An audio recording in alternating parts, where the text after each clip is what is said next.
Со свети богослужби и црковно-народни собири, православните верници во Тетовскиот крај го прославија еден од најголемите старозаветни пророци, Свети Илија. Во текот на литургијата во православните храмови, верниците палеа свеќи и се поклонуваа пред иконата на Боговидецот и ревнителот на Божјата вера.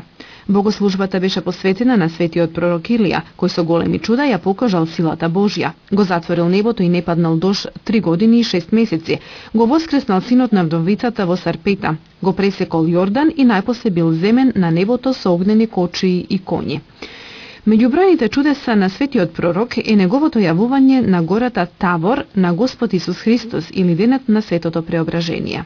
Свети Илија повторно ќе се јави пред второто Христово доаѓање.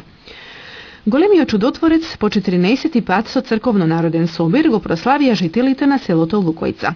2 дена лукојчани слават големиот верски, државен и национален празник на македонскиот народ, е денот кога се среќаваат со своите роднини и пријатели кои во потрага по екзистенција ги напуштиле родните огништа.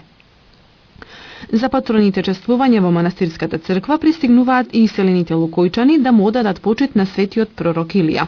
Планинскиот и се уште неасфалтиран пат и годинава не ги спречи верниците и од другите населени места и од градот да пристигнат во живописното планинско село. Чествувањето во манастирската црква во ова подсувогорско село започна синоќа, а продолжи утрото со света богослужба, режење на славските колачи, принесени од повеќе кумови и заедничка трпеза на љубовта. Убавото време и неработниот ден го искористија и голем број излетници, кои дојдоа тука во прекрасната природа со скара, во друштво или со семејствата, да го прослават големиот верски и државен празник. Во духот на традицијата, прославата на празникот започна синоќа и завршува доцна попладне во манастирскиот двор со песна и веселба.